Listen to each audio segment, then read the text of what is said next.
Welcome. जो next topic हम discuss कर रहे हैं that is structure of protein.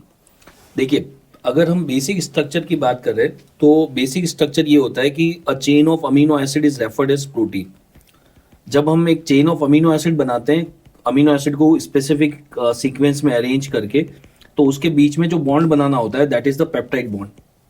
सो अगर हम एक सिंपल डेफिनेशन की बात करें कि प्रोटीन क्या है, तो protein is a chain of amino acid, और वो अमीनो एसिड आपस में किससे जुड़े हुए हैं? पेप्टाइड बॉन्ड से। अगर हम इस पेप्टाइड बॉन्ड की डिटेल को थोड़ा सा और डिटेल में देखते हैं तो for example here are the two amino acids. ये आपस में कैसे पेप्टाइड बॉन्ड बनाते हैं? तो एक अमीनो एसिड का अमीनो ग्रुप और दूसरे अमीनो एसिड का एसिडिक ग्रुप, ये दोनों आपस में जुड़ते हैं और इनके बीच में पेप्टाइड बॉन्ड बनता है। This is how the peptide bond is form. अब सेल्स के अंदर क्या होता है कि बहुत सारे प्रोटीन्स कंटिन्यूअसली बन रहे हैं, अलग अलग प्रोटीन बन रहे हैं, और इन सारे प्रोटीन्स को सबका काम अलग अलग है। इन प्रोटीन्स को अलग अलग पैकेट्स में पैक करना पड़ेगा। तो ये काम करेगा कौन? क्योंकि सेल के अंदर बहुत डिफरेंट डिफरेंट टाइप्स के प्रोटीन बनते हैं। इन डिफरेंट डिफरेंट प्रोटीन्स को अलग अलग करना पड़ेगा और अलग अलग करके इनको अलग अलग वेसिकल्स में पैक करना पड़ेगा। And someone has to do this job. This is called as the sorting of protein, कि ये प्रोटीन अलग है, ये प्रोटीन अलग है, और इसको अलग अलग वेसिकल्स में पैक कर दिया। ये जो सॉर्टिंग होती है, this is called as the sorting of protein. ये करता है Golgi body. Sorting of protein is done by Golgi body.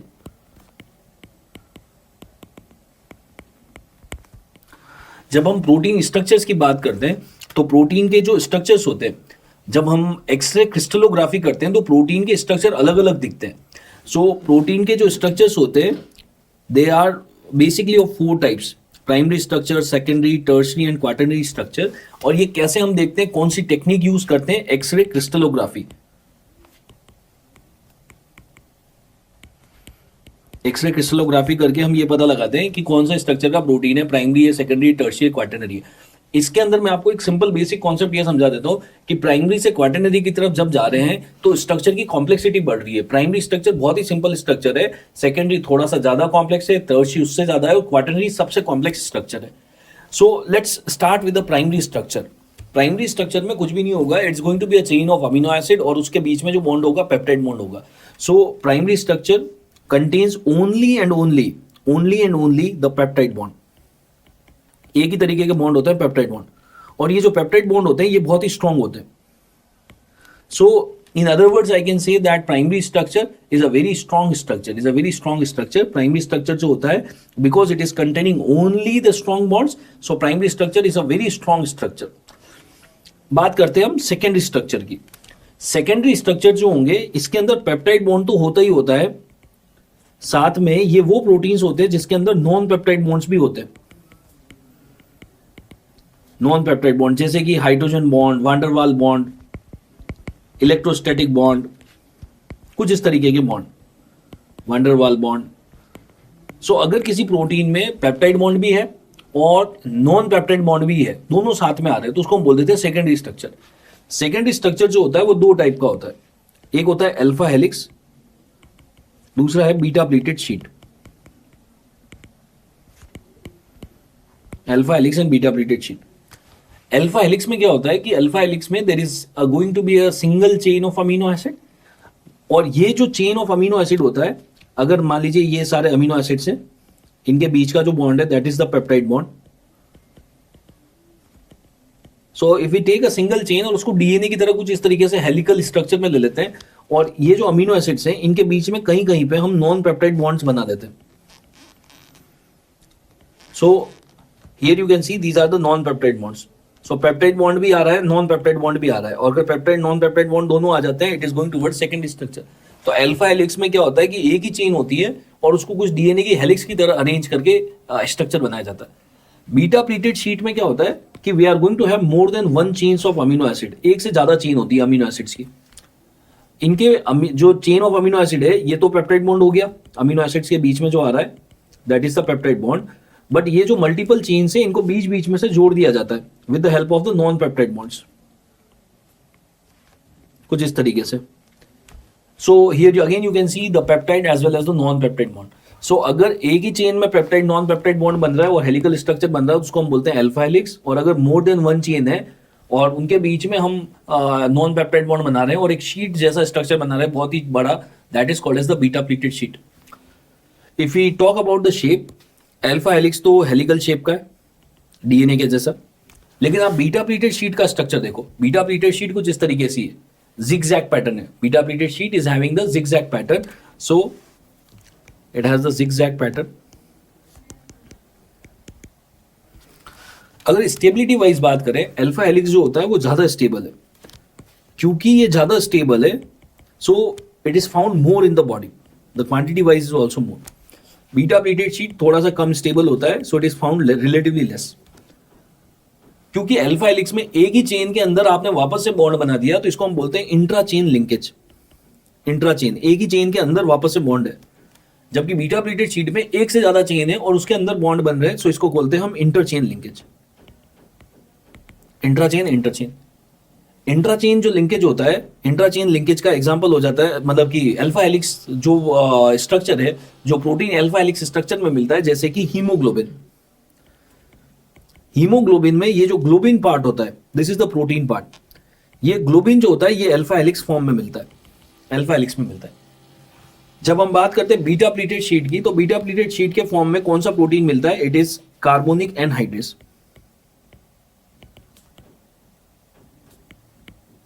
Carbonic anhydrous. So this is the secondary structure, alpha helix and beta pleated sheet. Now coming to the tertiary structure. Tertiary structure secondary से ज्यादा complicated होता है। कैसे complicated होता है? Basically आप अगर किसी प्रोटीन को 3D मॉडल में रिप्रेजेंट करते हो, अगर 3D कन्फिग्रेशन बना देते हो, तो उसको हम बोल देते हैं tertiary structure है। So tertiary structure is a 3D configuration of the protein.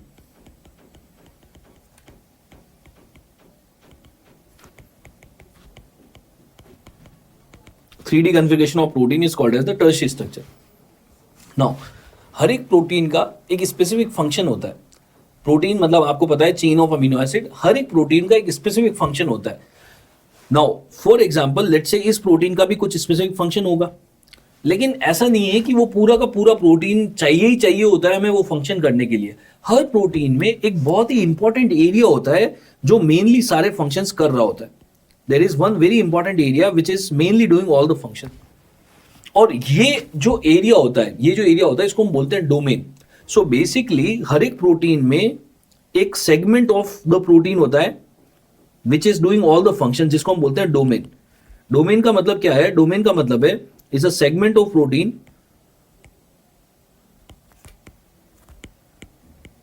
which is capable of doing all the functions.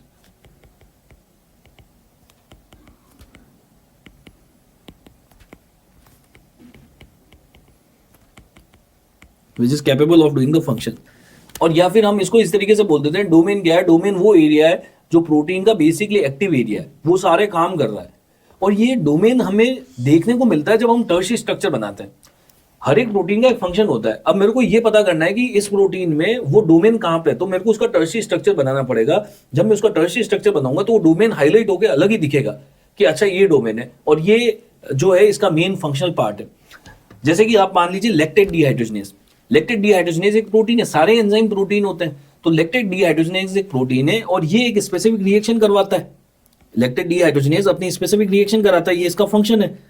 लेकिन अगर मैं लैक्टेट डिहाइड्रोजनेज प्रोटीन का टर्शियरी स्ट्रक्चर बनाऊंगा तो इसके अंदर जो डोमेन है वो हाईलाइट होकर दिखने लग जाएगा कि ये वाला एरिया जो है वो सबसे मेन है जो काम कर रहा है। और लैक्टेट डिहाइड्रोजनेज का जो डोमेन होता है, लैक्टेट डिहाइड्रोजनेज का जो डोमेन होता है उसको हम बोलते हैं Rossmann fold. Lactate dehydrogenase the domain is called as Rossmann fold. तो एक क्वेश्चन आता है, रोसमैन फोल्ड कहां पे देखने को मिलता है? Rossmann fold is basically is a domain of the lactate dehydrogenase. और कौन से स्ट्रक्चर में देखने को मिलेगा? टर्शियरी स्ट्रक्चर में देखने को मिलेगा। Now coming to the quaternary structure. Quaternary structure में क्या होता है? You have to take more than one chain of amino acid.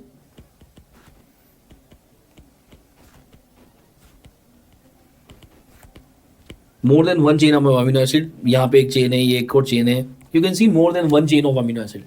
इन सारी चेन्स को हम आपस में we are uniting with the help of the covalent bonds. अगर हमने इनको आपस में कोवलेंट बॉन्ड से यूनाइट किया तो ये जो एक बड़ा सा स्ट्रक्चर बन के आता है which is working as a single unit. हमने बहुत सारी चेन्स ली अमीनो एसिड की, अलग अलग अलग अलग अलग अलग, और इनको आपस में हमने जोड़ दिया।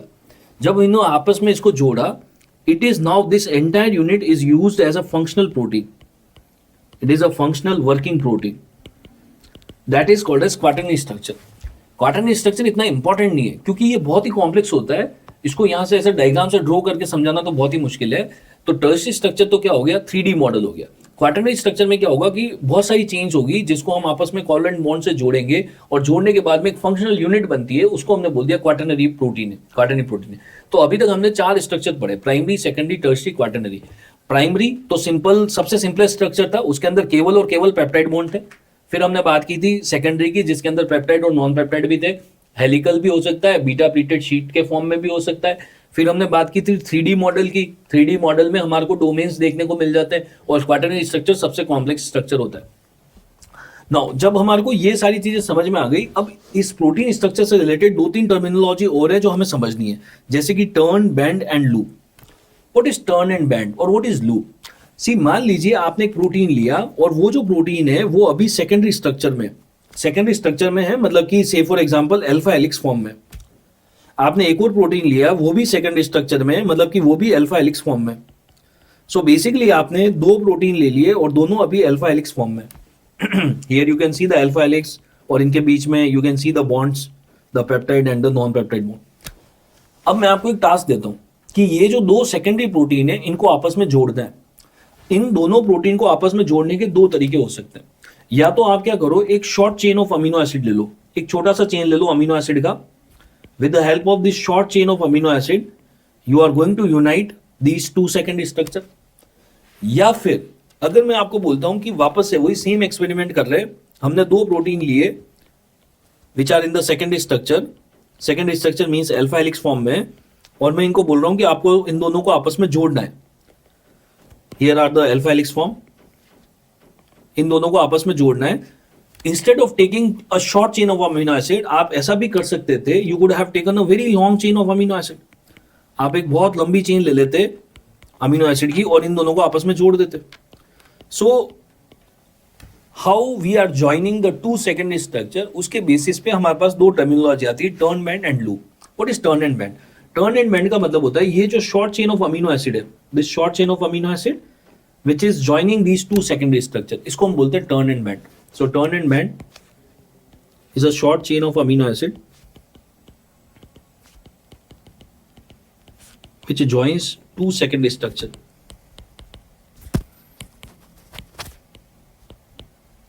दो सेकेंडरी प्रोटीन को जोड़ने के लिए अगर एक छोटा सा अमीनो एसिड का चेन ले लिया तो उसको बोलते हैं टर्न एंड बेंड। एक क्वेश्चन आया था, ये जो टर्न एंड बेंड होता है, ये शॉर्ट चेन तो होता है, ये समझ में आ रहा है, ये कौन सा अमीनो एसिड से बना होता है?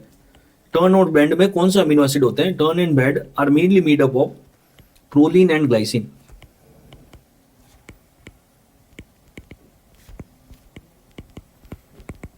प्रोलीन एंड ग्लाइसिन का बना हुआ था। जब हम बात करते हैं लूप की, loop basically turn and bend जैसे ही है, बस केवल एक लार्जर वर्जन है। सो हम इसको ऐसा याद रख लेते हैं, L for loop is a larger version of turn and bend.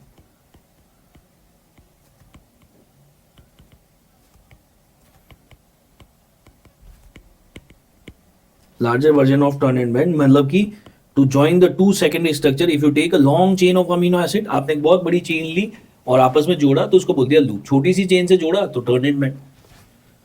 एक और टर्मिनोलॉजी है related to the structure, that is motif. Motif क्या होता है?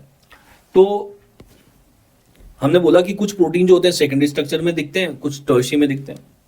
कुछ ऐसे प्रोटीन होते हैं ना तो वो सेकेंडरी की डेफिनेशन में फिट हो रहे हैं ना टर्शियरी की डेफिनेशन में फिट हो रहे हैं, मतलब कि वो कहीं बीच में आ रहे हैं।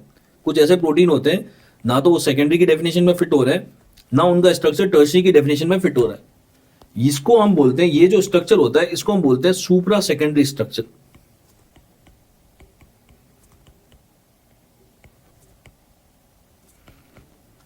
Supra secondary structure. This is also called as motif. Motif. The example of motif is such as zinc figure. This is one of the MCQ. What is the example of motif? Zinc finger. That is the example of motif. So this is all about the chapter that what are the various protein structures we have. We have the primary structure, secondary structure, tertiary structure, quaternary structure. जो सबसे ज्यादा MCQ आजकल आते हैं वो आते हैं turn, band, loop और मोटिव से। तो टर्न बैंड क्या है? Short chain of amino acid joining two secondary structure. अगर बड़ा चेन ले लिया तो लूप बोल दिया।